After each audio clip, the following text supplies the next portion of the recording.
Здравейте! Таня Иванова съм от счетоводна къща MBT. Като в това видео ще разкажа един случай от нашата практика като счетоводна къща. Случаят беше почти абсурден. Наш клиент беше регистриран по инициатива на орган от приходите. Как се случи това? Клиентът ни има дружество, което е регистрирано на неговия адрес, където той живее. Естествено, той не стои по цял ден там, той си работи човека и няма лице, което да е упълномощено и да му бъде там на место, когато бива потърсено от орган по приходите. Знаете, че дерегистрацията, която се извършва по режима на ДДС, е по няколко начина. Едните са доброволни по инициатива на лицето, а другите са по инициатива на органът от приходите. Значи, какви са основанията, за да бъде едно лице дерегистрирано? На първо място е когато бива прекратено самото юридическо лице. На второ място, когато имаме смърт на физическото лице, представляващо дружеството.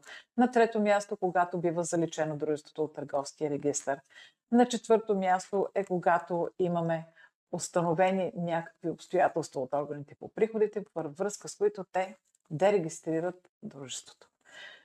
Дерегистрация по инициатива на органа по приходите се извършва, когато са установени някои данъчни нарушения. Това е по смисъл на член 176 от Закона за данък добавена стойност. На първо място, когато не можете да бъдете открити на посочения адрес на кореспонденция. На второ място, като промените адреса за кореспонденция и не уведомите по предвидения за това ред НАП. На трето място, когато системно не изпълнявате задълженията си по ДДС. На четвърто място, когато имате данъчни задължения, които са с обща стойност по-голяма от вашите активи, които са в дружеството, намалени с стойността на задълженията. И на пето място, когато не представите или не осигурите достъп на вашите счетоводни документи с цел да бъдат проверени от органите по приходите. Имахме следния случай с наш клиент. Той имаше адресна регистрация, както казах, на адреса, на който живее. Орган от приходите извършва посещение на съответния адрес. Един път, при който не намира никого. Естествено, човек работи. Той не си е вкъщи. Втори път, както е процедурата по реда на ДОПК, когато отново не е намерен нашия клиент на адрес, защото, както казвам, той не си стои вкъщи и отново работи. Хората са прави. Те са направили, колегите от данъчната администрация са направили това констативни протокола, на които се бяха подписали дори живущи в близост до адреса и се оказа, че няма достъп до адреса, регистриран по ДОПК. Нашия клиент съответно направо се взриви.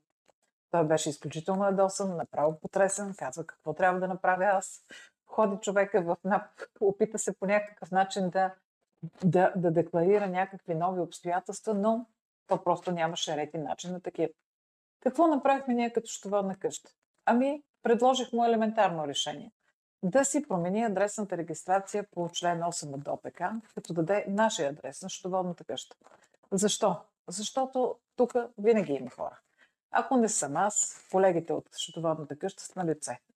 Изготвихме нарочно пълномощно за представяне на фирмата пред орган по приходите от НАП и действително, при така променените обстоятелства, декларирахме отново нови адрес по ДОПК.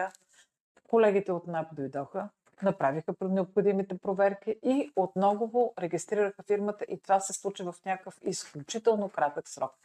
Колегите от НАП бяха много експедитивни, направиха проверката сравнително бързо и в рамките на месец успяхме да приключим цялата тази сага. Няма вина нито една от двете страни. Хората се извършват работата. Това влиза в техните служебни задължения. Те трябва да извършат тези проверки. И как да ги извършат, когато входът е затворен, няма упълномощено лице, и самата фирма, управителят на самата фирма също в някаква мяра и той не е толкова виновен, защото той, за да си плаща данъците, трябва да работи. А работейки, не може да стои вкъщи. И така се получава един параграф 22, един омагьосен кръг. Решихме въпроса по този елементарен начин. Не сме открили топлата вода. Предполагам, че всички счетоводни къщи, и всички адвокати извършват такава услуга. Но ето, Отново, в крайна сметка, намерихме разумното решение. Още един абсолютно смешен случай имахме, който беше във връзка с една извършена дерегистрация по ДДС на наш клиент. Човекът се занимава с покупка-продажба на зърно. В крайна сметка, в един определен момент да прави един магазин, който беше към дружеството и който се занимава с търговия хранителни стоки. Някакво древно магазинче. И тъй като в крайна сметка фирмата е регистрирана по ДДС, той е пропуснал да внесе 3 поредни месеца ДДС-то, което дължи на магазинчето. Просто няма навик. Как да предположим, че изпращайки му на имейла дължимото ДДС, което е примерно 200 лева на месец, той ще пренебрегне това си задължение и няма да го изпълни. Отново се стигна до някаква дерегистрация по ДДС. Естествено, внесе си човека задълженията, отново се промениха обстоятелствата, отново го регистрираха по ДДС и оттам нататък вече на всеки наш клиент, всеки път извън с изпратеното платежно или наредените суми по ДДС, допълнително пишем в имейл. Моля, не забравяйте, неплатените данъци са основания за дерегистрация. И така, мисля, че ви бях полезна, разказвайки ви тези две реални случки с наши клиенти. Дано и вие да сте си взели в предвид и да сте си направили извод от тях. На адреса, който сочите в НАП, винаги трябва да има достъп и възможност да бъдете намерени. Това е първото. И второто, никога не забравяйте да се внесете данъчните задължения. 3 неплатени вноски по ДДС и може да бъдете регистрирани.